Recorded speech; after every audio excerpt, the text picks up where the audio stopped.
bad guy. I'm the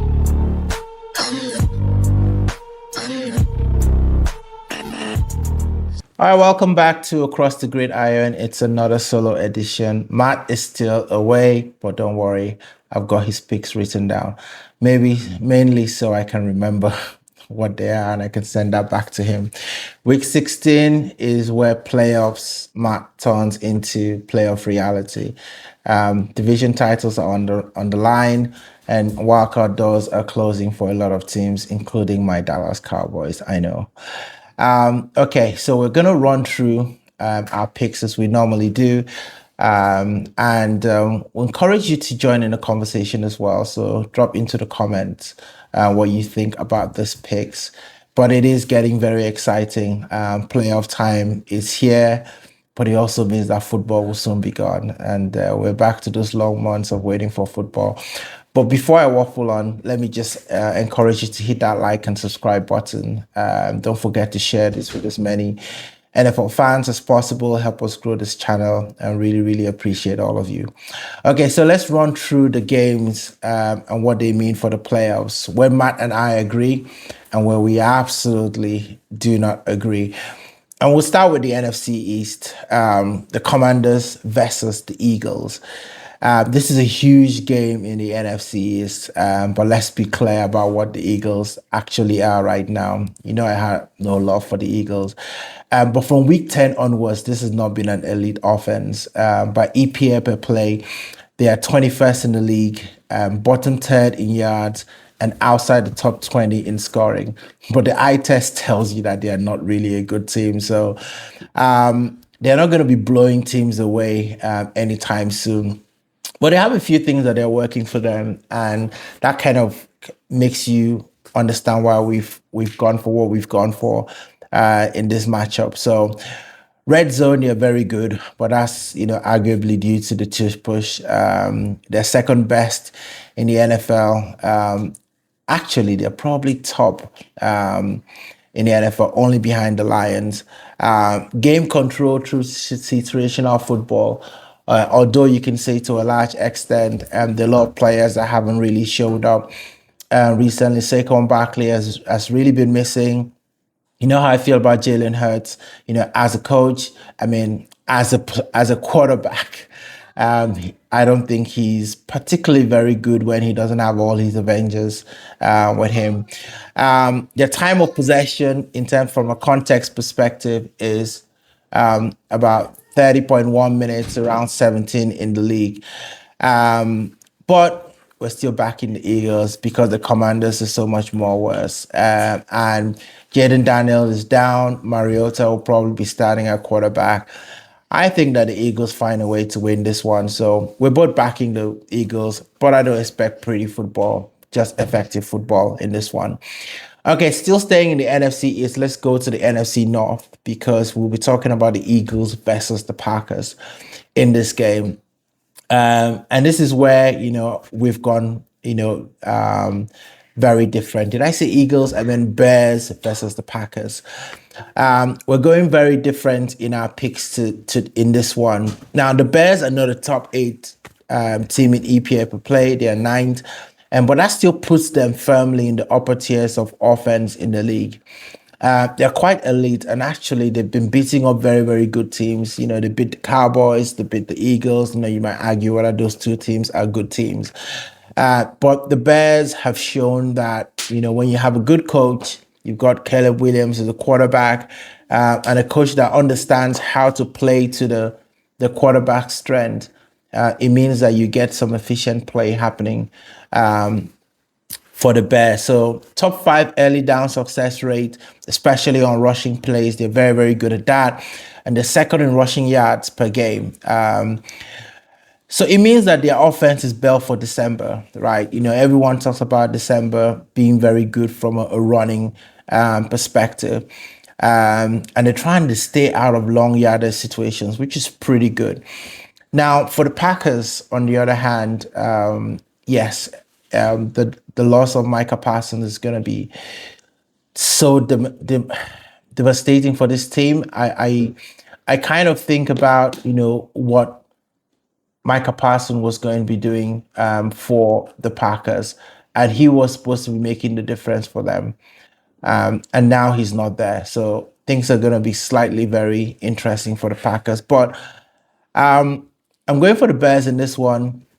Matt is going for the Packers, but mostly because I want to try and claw back some points. I am actually not doing well in the prediction, so I really need to get a few more points to claw back on what Matt has done. So that's what we're going for. Now let's go to the Panthers and the Bucks, because that's the next game that we're picking. This one was slightly a much more difficult team and game to pick, because I still have a disconnect with what's happening with the Panthers. I don't know if they're really that good. I think that they can, but I don't expect them to make a deep run in the playoffs. Having said that, though, the Bucks have been sliding, and they're pretty much been on roller skates with no training, and they've just been sliding down the league, sliding down, as we get into the home stretch. And it's not looking really good, especially even with all the good players coming back from injury. But I guess you just cannot force chemistry, and you can't force a lot of things, in this time of the year. Now, the Panthers are not very good in their defensive play. They're 26 in defensive EPA on the season. And they're not really dominating teams when they win games. But as long as you don't ask their quarterback to do too much, Bryce Young is still very young, still learning the league, avoid negative plays, then they play clean football. And yeah, so we're both going for the Panthers in this one. I don't think there's any much more we can say with that. So yes. Okay, let's go to the AFC. Broncos versus the Jaguars. And this is probably one of the cleanest one to actually pick for the week. Some context for the Jaguars. They've been picking up wins, very, very slowly going into the home stretch for the end of the season. But I mean, they're not, their numbers don't scream a lot. They don't scream like they're a top team, but they're finding ways to win. The bad news for the Jaguars is that the Broncos have been pretty good. They bring in a lot of pressure, very elite from that point of view. Their defensive front is very good, and they do force people into predictable downs. So I think this is a matchup that's just a little bit too much for the Jaguars. I know that they beat the Colts, but the Colts were also a team in bad form, and it's been really interesting as to what has happened to the Colts in terms of how good they started the season. To see them slide down to where they are right now, it's a real shame, and it would have been a good story for the Colts, but we're talking about Broncos and Jaguars here, as I digress. We're both going for the Broncos to win this one. I think this is just going to be a matchup nightmare for the Jaguars. So Broncos to win in this one. Last game that we're picking is the Ravens versus the Patriots. Okay, so Matt obviously doesn't like the Patriots. They're in the same division as his beloved Dolphins. I don't care either way for either of these teams, but there's a nostalgia feeling, around the Patriots and what they've been able to do in the league. And it's in a way, now that you kind of gotten over your post-Brady, sort of hate and angst, you can maybe have a soft spot for the Patriots. Okay, but they've been good this season. Absolutely fantastic. 11-3 in their record in the league. Topping the AFC right now, and all but secure their playoff berth. And I think they're a team that nobody really wants to face right now. And if they hang on or get to that number one seed, I think they're going to be a problem for a lot of teams. They're fourth in defensive success rate, and they're fifth in their run defense, and that's excellent. Excellent for making people do long drives, across the field. And they create a lot of third and long situations for other teams. So I think, with the secondary, I like what's going on there. Christian Gonzalez, he's pretty good. So this is going to be tricky for the Baltimore Ravens. And I know that they are coming on strong. So do apologize if you're hearing kind of a lot of background sounds. I'm not at home today. I'm recording this. But like I said, Baltimore Ravens are probably don't know what's happening with Lamar Jackson.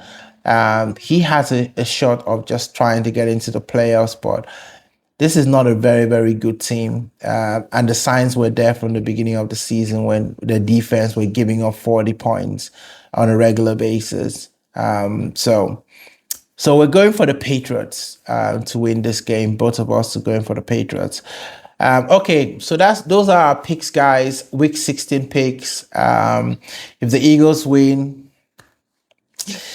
Cowboy season is done, right? So that's sad. But if the Bears win, they make a statement. And if the Patriots keep doing this, people might start talking about the return of the Brady era, Brady days. Nostalgia for the Patriots fans, I'm very, very sure. But for all of us, we just want good football in the NFL as we get to the home stretch, the business end. So don't forget to hit that like and subscribe button and join in the conversation. And my question to you is, which of these teams are really bell for December, January football? And who's going to get exposed? Who's going to be one and done? I've got my eyes on a few teams, but let's know who you guys think will be one and done in the playoffs. All right, guys, I'll see you at the next one, Across the Gridiron. I'm the bad guy. I'm the